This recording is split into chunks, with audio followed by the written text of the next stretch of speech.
오늘 7월의 첫째 주 주일 예배입니다. 사도행전 25번째 저희가 시리즈로 보고 있습니다. 지난주까지 두 번에 걸쳐서 집사 선출 과정에 대한 이야기를 전해드렸습니다. 먼저 가장 기본이 되는 그 개념을 제가 설명드렸었는데요. 그것이 만인 제사장이라는 우리의 정체성이었습니다. 그 말씀이 베드로전서 2장 9절인데요. 우리 같이 한번 한 목소리로 읽어보겠습니다. 시작. 그러나 너희는 택하신 족속이요 왕같은 제사장들이요 거룩한 나라요 그의 소유가 된 백성이니 이는 너희를 어두운 데서 불러내어 그의 기이한 빛에 들어가게 하신 이의 아름다운 덕을 선포하게 하려 하심이라. 아멘. 특별히 정해진 어떤 소수의 사람들이 한정된 일, 이런 종교적인 일, 이 본문의 표현을 빌리자면 제사장적인 역할을 하는 것이 아니다라는 것이죠. 우리 모두가 이 베드로전서가 열거한 존재, 뭡니까? 왕같은 제사장들이라는 겁니다. 또 역할이 뭐예요? 마지막에 나와 있죠. 그의 비이한 빛에 들어가게 하신 이의 아름다운 덕을 선포하게 하려 하십니다. 자, 이것이 우리의 정체성이라는 겁니다. 이것을 한 단어로 만인 제사장, 모두가 왕같은 제사장의 정체성을 가지고 있다. 소수에게만 국한된 것이 아니다라는 것이 우리 성경의 가장 기본이 된 개념 중에 하나라고 할 수 있습니다. 자, 그런데 이런 만인 제사장 주의를 우리가 잘 알고 있음에도 불구하고 이 집사 선출 과정에서 사도들이 보였던 그 행동은 그런 은혜의 원리, 만인 제사장의 원리와는 다른 것을 우리가 확인했습니다. 2절에 이렇게 나와 있었죠. 제가 원문에 가까운 번역본으로 읽어보겠습니다. 그래서 열둘이 제자들의 무리를 불러서 말했다. 아니, 우리가 말이지 하나님의 말씀을 소홀히 하고 식탁들에서 섬기는 것이 기쁘지 않다 그려. 우리는 하나님의 말씀을 전할 거니까 식탁할 사람, 요리할 사람 좀 따로 좀 뽑아봅시다, 선출해 봅시다, 이런 식으로 이야기했다는 겁니다. 뒤에 가면 더 확실하게 나오죠. 형제들아, 너희 가운데서 성령과 지혜가 충만하여 칭찬받는 사람 7을 어떻게 하라고요? 택하라, 뽑아라, 선출해라 라는 거예요. 우리가 이 일을 그들에게 맡기고, 우리는, 보세요, 여기서 아주 차별적인 요소가 나와요. 우리는 오로지 기도하는 일과 말씀 사역에 힘쓰리라 하니. 지금 이 말을 한 사도들은 집사들을 어떻게 세우려고 합니까? 그들을 선출하려고 한다는 거예요. 그 중에서 가장 뛰어난 사람, 가장 잘난 사람, 돋보이는 사람을 뽑아라는 거죠. 그러니까 거기에 있는 제자들 중에서도 더 성령 충만한 사람이 있을 거고, 더 지혜로워 보이는 사람이 있을 거고, 더 칭찬받는 사람이 있을 테니 그 중에서 뽑아라, 선출해라, 선발해라 라고 지시했던 겁니다. 자, 여러분 잘 보십시오. 아무리 이 선별하는 기준이 선해 보인다고 해도 그 기준이 뭐였어요? 성령 충만, 지혜 많은 사람, 칭찬받는 사람이라는 아주 좋은 덕목이라고 해도, 그럼에도 불구하고 이것을 선출하기 시작하면 그 안에는 반드시 비교하고 경쟁하는 요소가 들어갈 수밖에 없다는 거죠. 아니, 교회에서 장로님들을 선출할 때 그러면 재산 많은 사람, 얼굴 잘생긴 사람, 예쁜 사람 뽑지 않지 않습니까? 그죠? 다들 이런 조건 하에 뽑으려고 합니다만 그 안에 비교, 경쟁, 시기, 질투, 우리가 현대교회에서 너무나 많이 보게 되고 있지 않습니까? 그것이 바로 이런 선발과 선출의 과정이 은혜가 아닌 하나님께서 우리에게 맡겨주신 그런 은사와 하나님께서 우리에게 주신 그런 소명이 아닌 비교 경쟁에서 오는 선발, 선출이 잘못됐기 때문에 일어나는 부작용이라는 겁니다.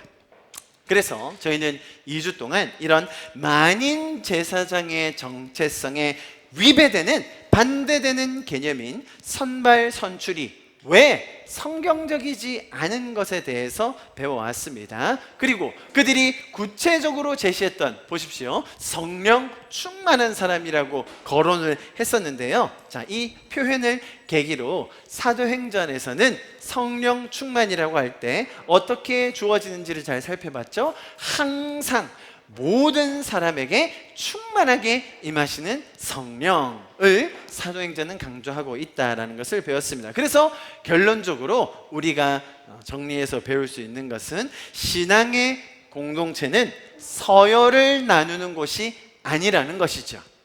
성경의 메시지는 은혜 안에서 하나 된 연합을 가르치는 것입니다. 동시에 우리는 공동체 안에서 한 지체됨으로 다양한 역할을 감당할 수 있다는 것입니다. 여러분에게 각자에게 주어주신 은사와 또 우리의 인격성과 하나님께서 우리의 삶을 인도해 주신 여정들이 각각 있기 때문에 우리는 공동체 안에서 이 한 몸된 그리스도의 지체 안에서 각자를 하나님께서 불러주신 그 부르심에 맞게 섬길 수 있는 것이 감사한 일인 줄 믿습니다. 아멘. 자, 지난 두 번의 메시지를 통해서 이러한 사실을 저희가 잘 배울 수 있었어요. 자, 그러면 지금까지는 복습이었고요. 이제 오늘 본문으로 한번 넘어가 보겠습니다. 7절의 말씀인데요. 우리 좀 같이 한번 한 목소리로 한 번 더 읽어볼까요? 시작.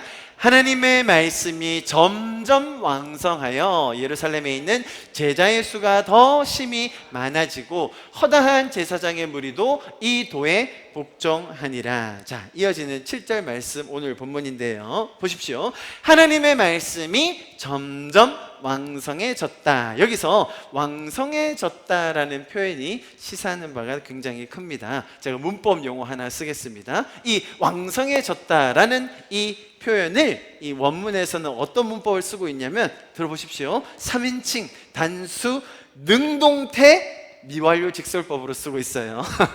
굉장히 복잡하죠. 제가 강조하고 싶은 것은 능동태라는 거예요.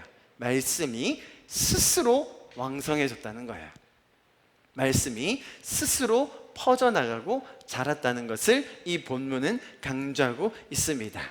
말씀은 그만큼 살아날 수 있는 퍼져나가는 생명력이 있어서 스스로 퍼져나가고 왕성해진다라는 것을 본문은 이야기하고 있는 것입니다. 마치 씨앗이나 혹은 식물이 심겨진 이후에 그 씨앗이 가지고 있는 생명력으로 인해서 움을 트고 싹을 내고 열매를 맺는 성장하는 그런 모습을 지금 이 7절이 설명해주고 있는 것입니다. 자, 여러분,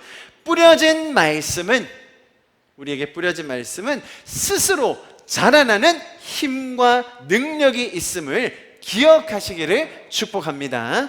아멘. 또 이것과 연결되는 우리가 꼭 기억해야 할 메시지가 있죠. 이 말씀이 스스로 점점 왕성해지는 것과 함께 연결되는 그런 메시지가 있으니 마태복음 13장에 나오는 씨 뿌리는 자의 비유입니다. 거기 씨 뿌리는 자의 비유에 보면 각각 다른 밭들이 나옵니다. 길가밭이 있고요, 돌짝밭이 있고요, 가시밭이 있고요, 또 좋은 밭, 옥토가 있습니다. 당연히 길가밭이나 돌짝밭이나 가시밭에는 열매가 맺혀지지 않겠죠. 자, 그런데 옥토에 뿌려졌을 때 어떠한 결과가 나왔나요? 13장 23절 우리 같이 한번 읽어봅니다. 시작.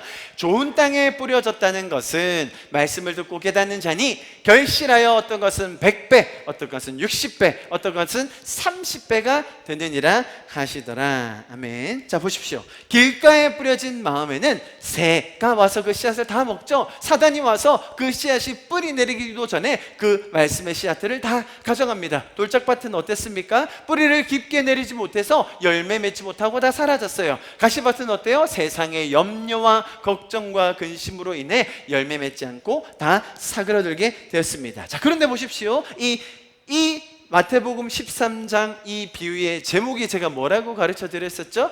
밭의 비유입니까? 아닙니다. 씨 뿌리는 자의 비유라는 거예요. 이 비유의 핵심, 중심이 어디 있다는 거죠? 씨 뿌리는 자의 마음에 있다는 거예요. 이 씨 뿌리는 아버지는 이 밭에, 비록 그 밭의 상태가 아직 완전하지는 못한다 할지라도 계속해서 씨를 뿌리시고 또 동시에 뭘 하시는 거예요? 그 밭을 기경하기 원하신다는 것이죠. 돌이 있으면 돌을 치워주시고 가시를 잘라주시고 그 밭에 씨앗이 심겼을 때 잘 자라서 열매 맺게 해주기 원하시는 분, 그분이 우리의 아버지시고 그분이 우리의 마음의 주인이신 하나님이시라는 겁니다.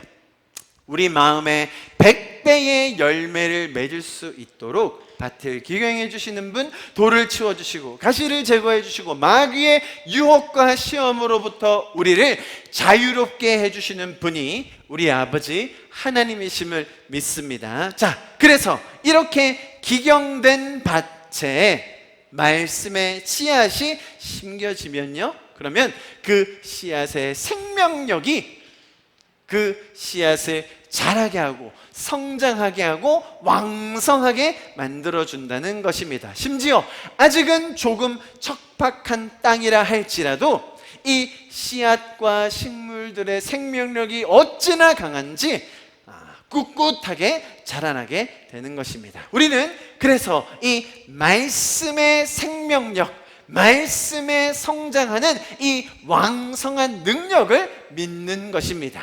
우리 성도들은 우리의 언변이나 혹은 우리의 실력이나 우리가 잘 갖춘 그런 외형적인 모습이 아니라 이 말씀 안에 생명력이 있다, 이 복음 안에 능력이 있다는 것을 믿는 것이 바로 저와 여러분, 우리 성도들인 줄 믿습니다. 하나님의 말씀이 이렇게 왕성하여져서 그 생명력으로 인하여 많은 영혼들이 이 복음을 알아 더 깨닫게 되는 것을 우리는 기대하고 소망합니다. 아멘.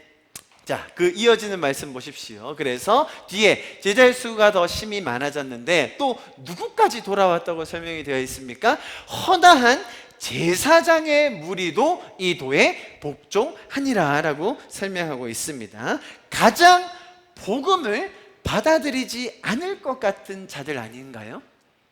제사장들, 그죠? 아주 완고하고 고지식하고 아주 차가워서 도저히 복음이 들어갈 틈이 없어 보이는 그런 대상들입니다.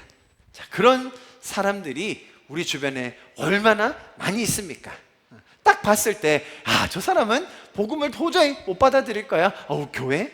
정말 무시하고 아주 치를 떨며 싫어하겠지? 라는 반응을 기대하게 만드는 제사장과 같은 사람들, 우리 주변에 너무 많죠. 그런데 이 왕성한 복음의 능력은 누구까지도 그 영향력을 끼치게 만든다고요? 허다한 제사장의 무리까지 돌아오게 만든다는 것입니다. 그것이 복음의 능력이라는 겁니다.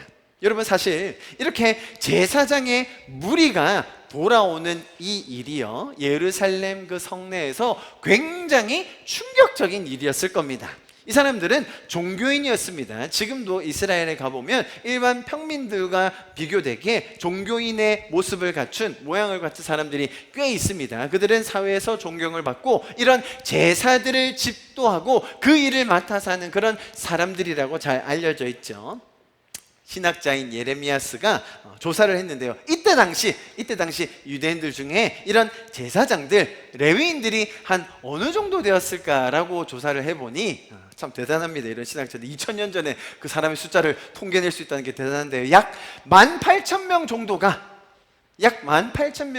이런 레위인, 제사를 담당하는 사람이었다. 그 중에서도 한 8,000명 정도의 사람이 제사장들이었다라고 결론을 냈습니다. 꽤나 많았죠. 자, 그런데 보시면 이 제사장들이 하는 일이 뭐였습니까? 그런 절기마다 혹은 제사마다 그 일을 집도하고 인도하고 안내하는 역할을 했습니다. 문제는 뭐냐면 이 이스라엘 백성들이 레위인들을 잘 먹여 살려야 했거든요. 근데 그런 일이 잘 되지 않았어요. 그러다 보니까 그런 명절 때마다 혹은 그런 제사가 있을 때마다 그들의 벌이가 있었다는 거예요. 그래서 1년에 끽해야 한두 달밖에 벌이가 없었대요. 그래서 거의 1년의 대부분의 시간을 이 제사장들은 일이 없이, 고정적인 수입이 없이 지냈다. 그래서 이들이 다양한 다른 일을 하기에 이르렀다. 심지어 기록에 따르면 이 제사장들이 먹지 못해 굶어 죽는 사례도 더러 있었다라는 거예요. 자, 이것이 무엇을 설명하냐 하면, 자, 여러분, 복음이 들어가기 가장 어려워 보이는 대상들, 복음을 절대 안 받아들일 것 같은 그런 사람들, 여러분, 세상에 그런 조직들, 사람들, 무리들 너무나 많죠. 그런데 그 안에 실상은 어떻다고요? 이 제사장들도 썩어 빠진, 골마 터진 이런 제도들, 아주 허례허식뿐인 종교의 실상들로 인하여 마음이 너무나 가난해져 있었다는 것입니다. 그래서 그들이 이 생명의 복음, 또한 이 사랑의 공동체를 접했을 때 그들이 돌아올 수 있게 되었다는 것을 성경은 우리에게 설명해 주고 있는 것입니다. 아무리 복음에 대하여 회의적이고 반감을 가진 무리라 할지라도 세상의 그 죄적인 타락한 시스템 안에 살고 있기 때문에 마음의 공허함과 갈급함은 감출 수가 없다는 것입니다. 여러분, 그렇기 때문에 우리는 복음을 더 담대하게 나눌 수 있는 것입니다. 왜요? 그들에게도 이 복음에서 오는 자유가 필요하기 때문이죠. 그들에게도 이 생명의 말씀이 필요하기 때문입니다. 그래서 이 7절의 말씀을 통하여 우리가 본질적으로 붙잡아야 할 것이 분명해지는 것을 배우게 됩니다. 교회는 그리스도의 보혈로 말미암아 의롭다함을 얻은 성도들의 공동체입니다. 이 안에서 우리가 많은 일들을 할 수 있죠. 다양한 사역들을 하게 됩니다. 그러나 우리가 가장 본질적으로 사수해야 할 것, 우리의 가장 기초적인 반석으로 삼아야 할 근본은 다름 아닌 말씀이라는 것입니다. 이 생명력 있는 말씀으로 인해서 우리가 먼저 늘 강건해질 수 있으며, 또 하나님의 말씀이 성장하고 왕성하여져서 영혼들이 변화될 수 있는 것을 우리가 함께 기뻐하게 될 것입니다. 아멘. 7절의 말씀을 나눴고요. 자, 8절로 한번 넘어가 보겠습니다. 8절 한번 같이 읽어볼까요? 시작. 스데반이 은혜와 권능이 충만하여 큰 기사와 표적을 민간에 행하니. 자, 보십시오. 사도들의 그 특권의식, 저희가 2주 동안 잘 나눴습니다. 또 그 결과로 진행되었던 집사 선출, 선발의 문제점을 제가 자세하게 설명드렸습니다. 자, 이런 선발과 선출의 과정으로 왜곡될 수도 있었던 성경의 본질을 다시 돌이키는, 다시 제자리로 옮기는 것은 다름 아닌 말씀의 생명력이었습니다. 말씀이 왕성하여져서 그 말씀이 풍성하게 더 많이 번져서 많은 사람들, 심지어 제사장의 무리들도 돌아오게 되었어요. 동시에 성경은 이런 인간의 무지와 죄적인 본성을 따끔하게 우리에게 지적해 주심과 동시에 우리에게 아주 신선한 충격을 주고 계세요. 그런 충격, 그런 폭풍의 한가운데 서 있는 사람이 누구냐면 바로 이 사람 스데반입니다. 스데반은 뭐라고 설명했습니까? 은혜와 권능이 충만한 사람이었다라고 이야기하네요. 이 표현이 의미하는 것이 뭐겠습니까? 스데반이 얼마나 잘났는지, 얼마나 준비되었었는지, 얼마나 훈련을 받고 막 성품이 좋고 기도하고 무장해가지고 결국 이 자리에 오게 되었는지를 표현하기 위한 그 말이 은혜와 권능이 충만하였다일까요? 전혀 아니라는 겁니다. 스데반이 은혜와 권능이 충만했다. 자, 이 구절을 우리가 같이 읽어보면 이 말의 의미가 뭔지를 더 자세히 알 수 있을 것 같은데요. 에베소서 말씀 좀 같이 읽어봅니다. 에베소서 2장의 말씀 같이 읽을게요. 시작. 너희는 그 은혜에 의하여 믿음으로 말미암아 구원을 받았으니 이것은 너희에게서 난 것이 아니요 하나님의 선물이라. 행위에서 난 것이 아니니 이는 누구든지 자랑하지 못하게 함이니라. 아멘. 자, 여러분, 스데반이 그렇게 은혜와 권능이 충만했다는 것은 성경이 이 스데반이라는 한 사람의 아주 독특한 점 혹은 탁월한 점을 강조하기 위한 것이 아니라는 거예요. 여러분, 성경은 어떤 특정한 인물의 신비한 태생 혹은 어릴 적부터 남달랐던 비범함 등을 강조하지 않아요.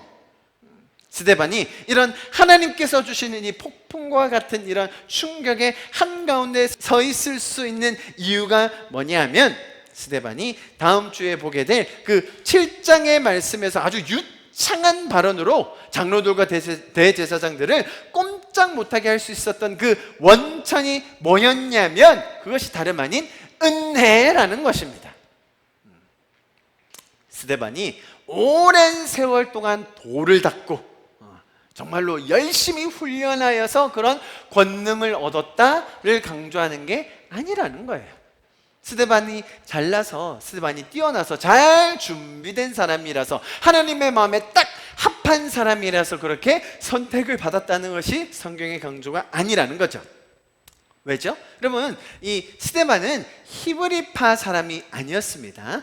헬라파 사람이었어요. 지난주에 설명했던 것 기억나시죠? 히브리파 사람이라 함은 본토에서 태어나고 자라서 그 안에 기득권을 가지고 있는 다수의 무리를 형성하고 있는 사람들이었던 반면, 헬라파는 누구였습니까? 2세들이었어요. 아주 소수들이었습니다. 그 땅에서 정착하기 쉽지 않은 사람들이었어요. 그래서 따로 모여서 예배드리고 따로 무리들을 형성하고 있었습니다. 그 다수의 기득권에 들지 못하여서 헬라파 과부들이 구제하는 일에 소외되었지 않습니까? 그죠? 그 헬라파 사람 중에 한 명이 누구라고요? 이 스데반이라는 거예요. 아니, 베드로랑 비교해서 견주어 보면 베드로가 가진 그 스펙, 뭐 사실 인간적인 모습은 별것 없지만 그래도 사도로서의 그 스펙이 있지 않습니까? 3년 반 동안 예수님을 따라다녔고 3년 반 동안 어쨌든 예수님 옆에 찰싹 붙어서 모든 기적들을 경험하고 모든 말씀들을 다 들었던 그런 아주 토박이 베드로에 되면 이 헬라파였던 스데반이 내세울 수 있는 것 없었다는 겁니다. 가장 연약한 중에 연약한 자, 가장 작은 자 중에 작은 자가 바로 스데반이었지만 하나님이 그에게 무엇을 허락하여 주셨다고요?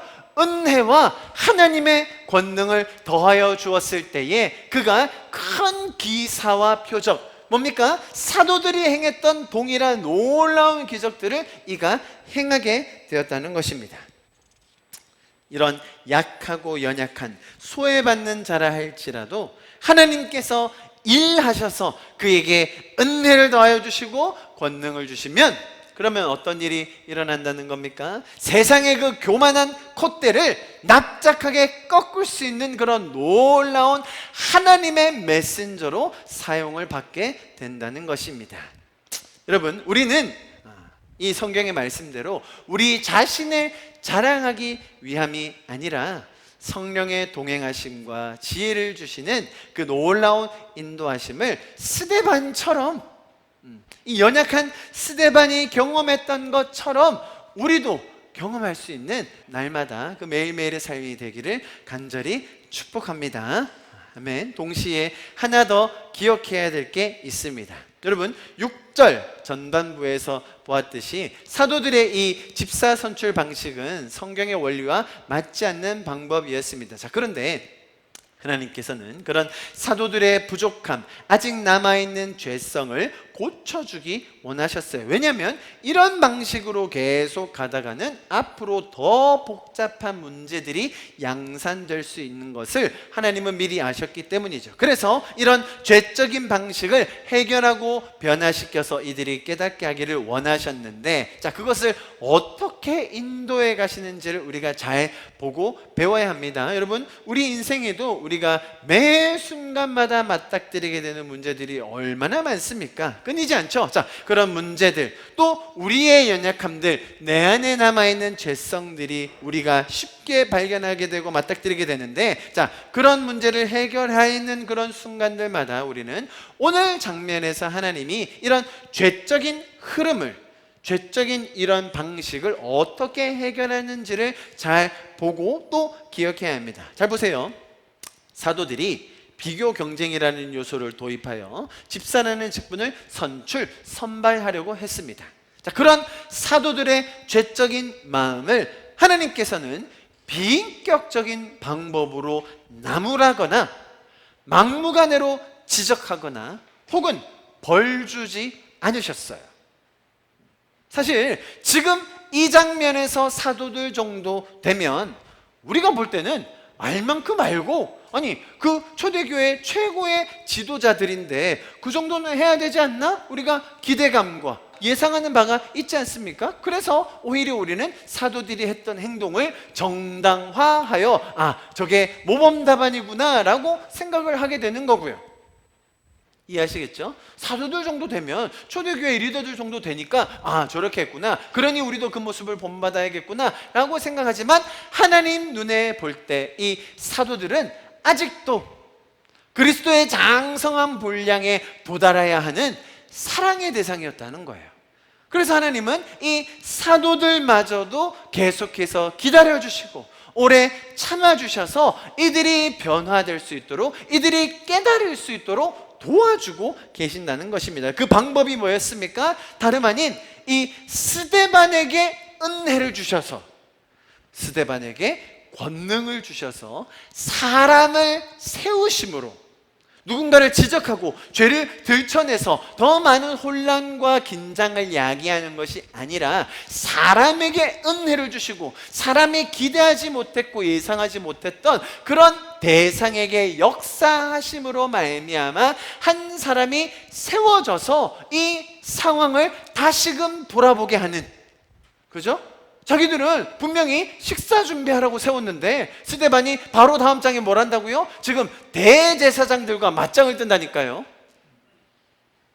아니, 베드로가 했던 두 번의 설교, 그 두 번의 설교가 정말 탁월하고 엄청난 것이었지만, 저희가 다음 주에 보게 될 7장 전체에 나오는 스데반의 설교는 거기에 비교할 때 절대 뒤지지 않는 어마어마한 내용을 이야기한다는 겁니다. 식사 준비하고 요리 잘하는 사람, 소외받는 사람 잘 챙기라고 뽑아놓은 스데반이 갑자기 일어나더니 그렇게 어마어마한 설교를 할 때 베드로의 마음, 다른 사도들의 마음이 어땠을까요? 우리는 그냥 요리하라고 뽑아놨는데, 구제하라고 뽑아놨는데 하나님이 저에게 은혜를 주시는 걸 보니 우리가 부끄러워지는 거예요. 우리가 깨달아지는 거죠. 다시 한번 자기 자신을 성찰할 기회가 된다는 거예요.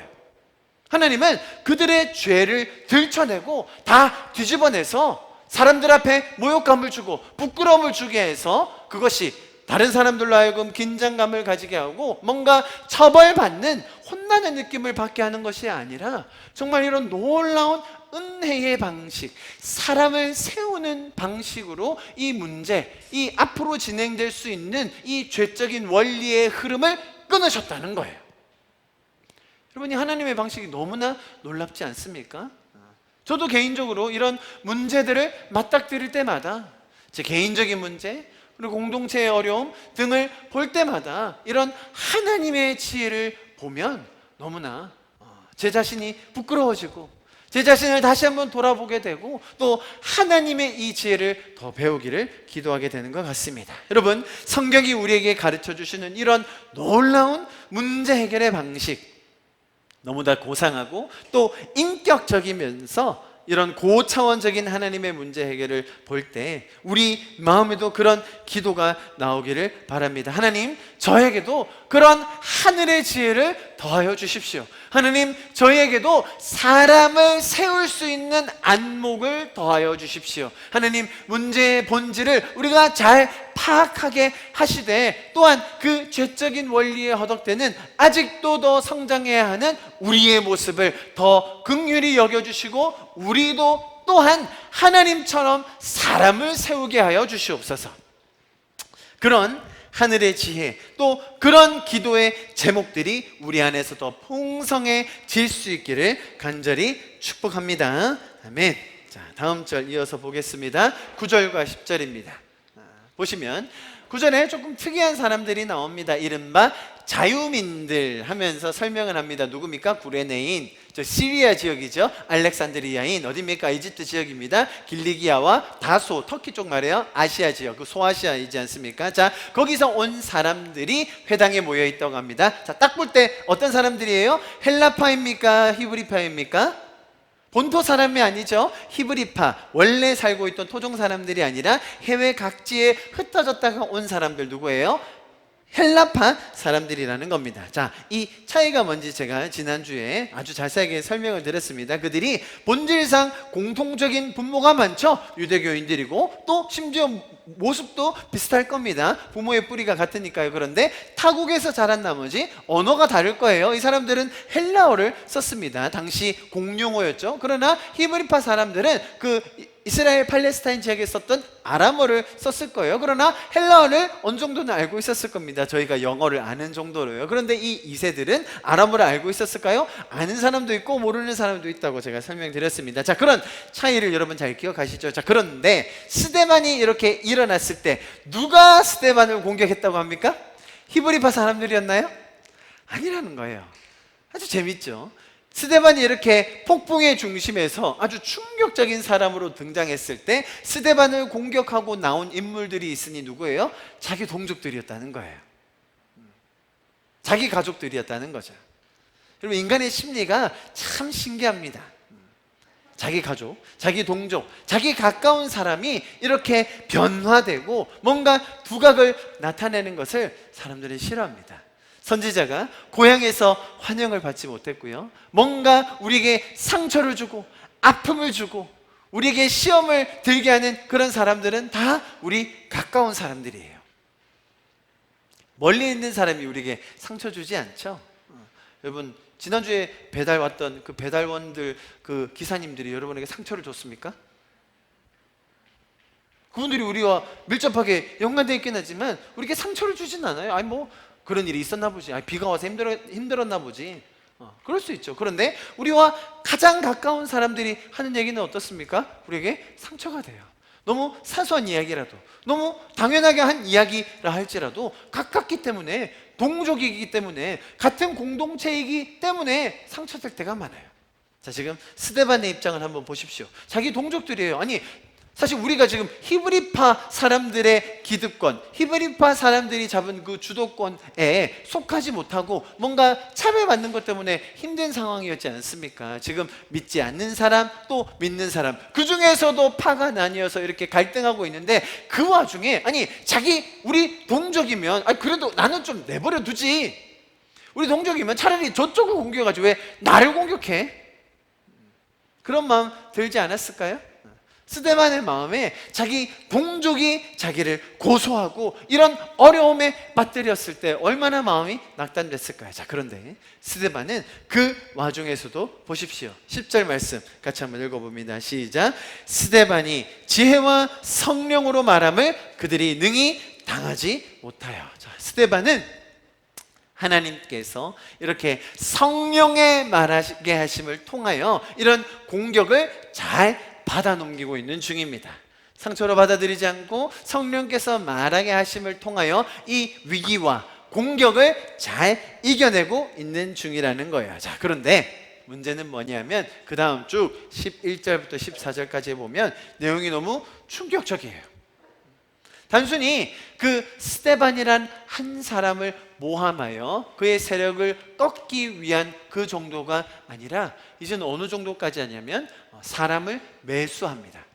11절에 보십시오. 사람들을 매수하여 어떤 사람으로 세우는 거예요? 13절에 거짓 증인을 세운다는 거예요. 거짓말할 사람, 거짓으로 증언할 사람들을 세워서 이들이 지금 꾸미고 있는 일이 뭐예요? 스데반을 어떻게 하겠다는 겁니까? 죄의 명을 정하는데 두 가지예요. 이 성전과 하나님의 율법, 모세로 상징되는 그 율법을 거슬러 이야기했다는 거예요. 성전과 모세의 율법을 거슬러 얘기했다. 이 죄목은 당연히 당시의 종교법으로 했을 때 사형에 해당되는 일이에요. 그런데 이것을 어떻게 했다고요? 사람을 매수해서, 스데반은 그런 말을 하지 않았음에도 불구하고, 그런 의도로 얘기하지 않았음에도 불구하고 그런 식으로 거짓 증언을 하여 어떻게 하기 원한다고요? 죽여버리려고 한다는 거예요.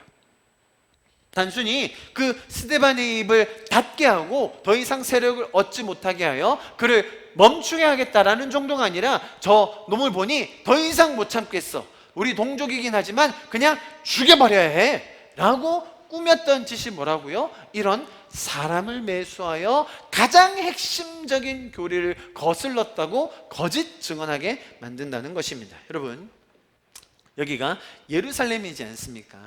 생각해보면 이 사람들이 왜 이렇게 민감하게 반응했는지를 사실 역사적인 배경을 보면 조금 더 잘 이해할 수 있습니다.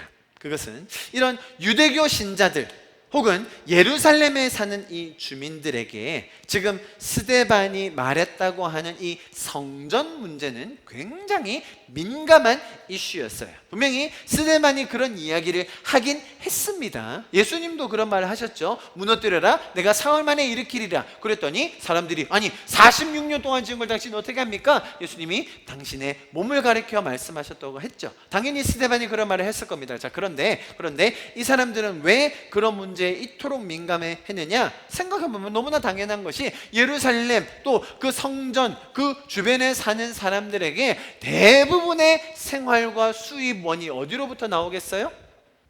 그 성전을 방문하는 사람들, 성전에 제사 드리러 오는 사람들로부터 나오는 것 아니겠습니까? 그 가장 대표적인 지역이 있으니 이슬람을 생각하면 알죠? 어디입니까? 사우디아라비아죠. 메카와 메디나. 거기는 관광 비자를 주지 않습니다, 여러분. 왜요? 관광 비자 안 줘도요, 수백만 명의 사람들이 매년 몰려들죠. 코로나 때문에 지금 못 가고 있어요. 코로나 때문에 못 가고 있지만 이슬람에게는 성지순례라는 것이 이슬람의 5기둥 중 하나지 않습니까? 그래서 반드시 가야 돼요. 많이 갈수록 좋아요. 그렇기 때문에 이슬람들은 몰려듭니다. 그러니 관광 비자 주지 않아도 돼요. 왜요? 거기 온 사람들이 먹고 자고 쓸 거거든요. 그렇기 때문에 너무나 당연하게 거기서 돈을 벌고 생활을 하게 되는 거죠. 마찬가지로 지금 예루살렘 이 성전 주변에 사는 사람들, 또 그것과 관련된 일을 하는 사람들에게 이 성전의 의미는 뭡니까? 단순히 하나님을 만나는 곳, 하나님을 예배하는 곳이 아니라 사실 실제적으로 자신들의 수입원이었다는 거예요.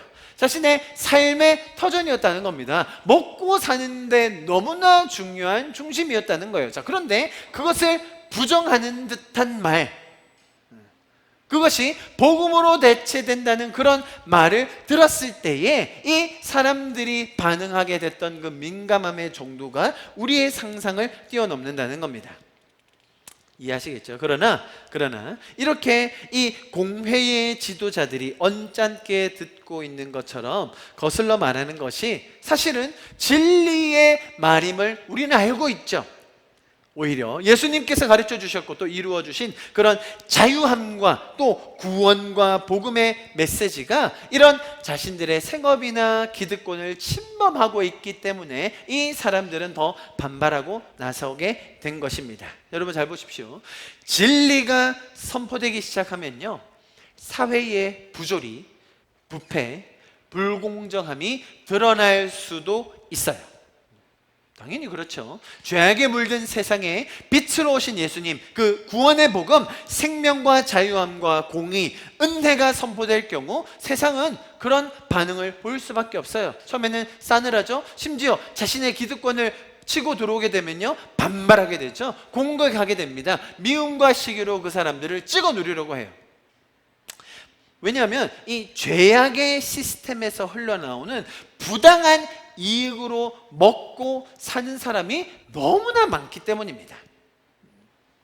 우리가 실제적으로 느끼지 못할 수도 있지만 세상의 악의 시스템, 이 악의 조직이 생산해내고 만들어내는 그런 엄청난 유익들을 사람들은 당연하게 먹고 있기 때문에, 비록 그것이 부정한 일이 아닐지라도, 불법적인 일은 아니다 할지라도 그 안에 은혜의 원리가 들어가서 우리가 말했듯이 그런 만인이 제사장 되는, 모두가 하나님 앞에서 소중한 존재로서 그 인격성과 가치를 가지게 된다는 메시지가 세상에 스며들게 됐을 때에 이 세상의 구조와 가치와 세계관이 변할 수밖에 없는 것이죠. 그때에 자기의 생활과 자신의 수입과 그런 실제적인 것에 타격을 받는 사람들이 어떤 짓을 저지른다고요? 사람을 매수해서 거짓 증인을 세워서 스데반을 처단하려고 한다는 것입니다. 자, 여러분, 그래서 우리도 세상 속에서 핍박을 당할 수도 있다라는 것을 알아야 돼요. 이런 죄악된 세상, 마귀 사단들은요, 사람들을 사고 돈으로 매수하고 거짓 증인들을 세워서 우리들을 공격할 수도 있어요. 스데반이 겪었던 일, 동족들이 이런 거짓 음해로 심지어 단순한 어떤 물리적인 협박이 아닌 목숨을 빼앗아 가려는 이런 상황, 그런 위협 속에 있습니다. 자, 그러나 여러분, 그때에 스데반의 얼굴이 어땠는지 보십시오. 15절 같이 읽습니다. 시작. 공회 중에 앉은 사람들이 다 스데반을 주목하여 보니 그 얼굴이 천사의 얼굴과 같더라. 스데반의 마음의 이 압박, 살인의 위협, 그 시기하고 미워하고 질투하는 이 공회에 앉아 있는 사람들, 참 아이러니하죠. 자신을 고소한 사람들이 재판관으로 앉아 있어요. 이길 수 있는 재판입니까? 검사와 판사가 같아. 이길 수가 없어요. 그러면서 그 모든 사람들이 자신을 응시해서 보고 있어요. 자신을 처형하기 위해 공회가 소집되었습니다. 거기 앉아있는 사람들은 자신을 죽이겠다고 덤벼들고 있어요. 그들의 따가운 시선, 살기 가득한 눈빛을 보며 스데반의 얼굴은 마치 천사처럼 빛나고 있습니다. 여러분, 이것이 복음이 주는 자유함, 능력의 힘인 줄 믿습니다. 여러분, 이런 상황에서 스데반이 단순히 그래, 내가 마음을 다시 먹어야지, 그래도 저들을 한번 제대로 사랑하는 마음으로 봐야지, 내가 이런 상황에 위축되면 안 되지 라는 그런 마음먹음, 결단, 선택으로 이런 결과가 나올 수 있을까요? 당장 죽을 수도 있습니다. 죽지는 않더라도 베드로와 요한이 당했던 것처럼 40에 하나 감한매, 반신불수가 될 것이 뻔한 그런 매질을 당할 수도 있습니다. 우리는 결과를 알고 있죠. 스데반은 순교합니다. 그런 절체절명의 순간에서 스데반이 어떤 심리적인 위안, 내 마음의 결단, 혹은 어떤 훈련을 통해서 이런 반응을 보일 수 있을까요? 지금 저처럼 미소 정도는 지을 수 있겠죠. 하나님이 도와주시겠지.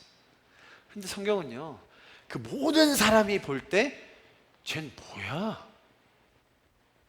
이 상황에서 얼굴이 천사 같잖아.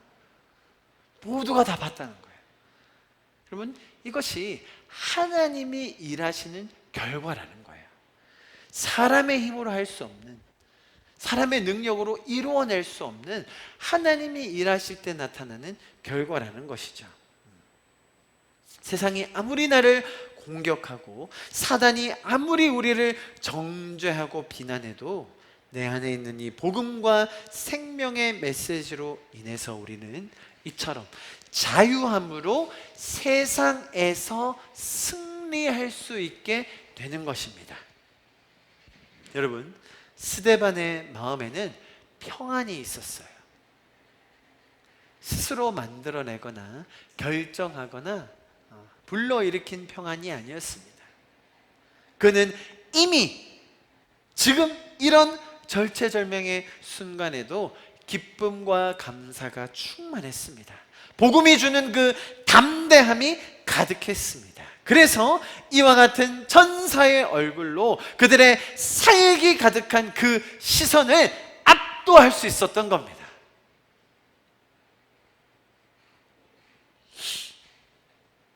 우리는 말씀을 통해 하나님께서 일하심을 믿는 성도들입니다. 나의 능력과 나의 됨됨이로 구원을 받은 것이 아니죠. 하나님의 은혜와 또 하나님의 지혜로 우리가 살아가는 것입니다. 그럴 때에 우리를 통해 놀랍게 열매를 맺으시는 성령님을 기대하는 것이 저와 여러분, 또 우리 교회인 줄 믿습니다. 하나님께서는 지금도 동일하게 그 은혜의 원리로 일하고 계십니다. 부족한, 소외받는 소수의 무리였던 스데반이었어요. 그런 그였지만 하나님께서 은혜와 권능을 주심으로 말미암아 이 세상에 성경에 반하는 그 죄적인 원리를 끊어놓으신 하나님께서 동일하게 저와 여러분 가운데 역사하실 것입니다.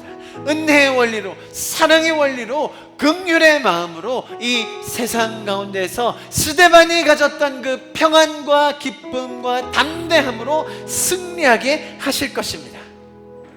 그 은혜와 성령의 지혜를 날마다 더 경험할 때 세상의 어떤 정죄나 사단의 참소에도 아랑곳하지 않을 수 있는 그 하늘의 기쁨, 천사의 얼굴과 같은 그 감사와 평안이 우리 안에 생기게 됨을 믿습니다. 제가 마지막으로 이 시편의 말씀을 여러분에게 읽어드리겠습니다. 우리 말씀을 같이 보시면서 읽고 오늘 찬양하고 예배를 마치도록 하겠습니다. 제가 읽어드리겠습니다. 시편 121편 말씀입니다. 내가 산을 향하여 눈을 들리라. 나의 도움이 어디서 올까? 나의 도움은 천지를 지으신 여호와에게서로다. 여호와께서 너를 실족하지 아니하게 하시며 너를 지키시는 이가 졸지 아니하시로다. 이스라엘을 지키는 이는 졸지도 아니하시고 주무시지도 아니하시리로다. 여호와는 너를 지키시는 이시라. 여호와께서 내 오른쪽에서 내 그늘이 되시나니 낮에 해가 너를 상하게 하지 아니하며 밤에 달도 너를 해치지 아니하리로다. 여호와께서 너를 지켜 모든 환난을 면하게 하시며 또 내 영혼을 지키시리로다. 여호와께서 너의 출입을 지금부터 영원까지 지키시리로다. 아멘. 아멘. 우리 시간 좀 같이 그렇게 기도하고 이 메시지를 마치도록 하겠습니다. 기도하실 때에 하나님 감사합니다. 우리의 모든 도움이 하나님께로부터 남을 우리가 이 시간 배웠습니다. 우리의 믿음과 우리의 소망과 우리의 신뢰와 우리의 그 담대함이 그 말씀 안에 뿌리내리게 하여 주시옵소서.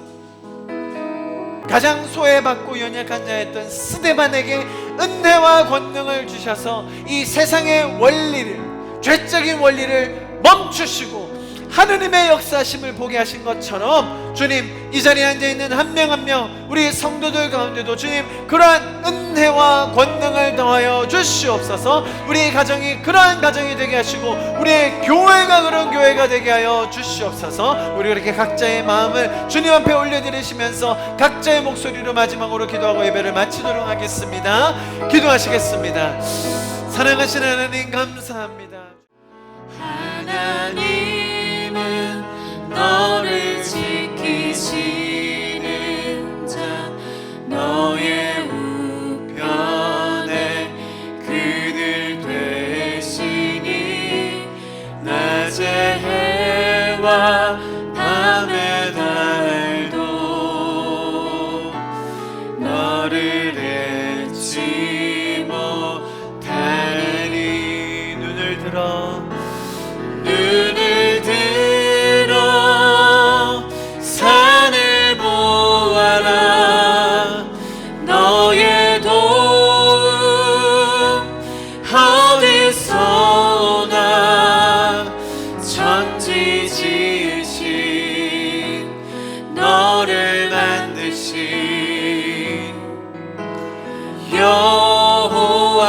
여호와께로. 우리 한 번 더 찬양합시다.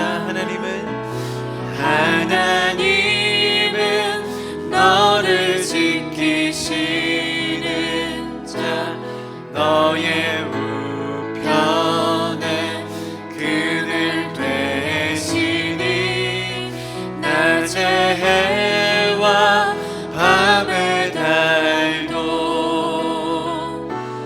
너를 잊지 못하리. 하나님은 너를 지키시. 너의 환난을 명케 하시니. 너의 환난을 명케 하시니. 그가 너를 도우시리라. 너의 출입을 지키시리라. 눈을 들어 산을 보아라. 너의 도움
사랑하시는 주님 감사합니다. 오늘도 말씀을 통해 주님 다시 한번 우리의 정체성과 또 우리가 살고 있는 이 세상의 현실과 그 와중에 또 역사하시고 인도하시는 성령님의 놀라운 인도하심, 하나님의 은혜를 배우게 하여 주심 감사를 드립니다.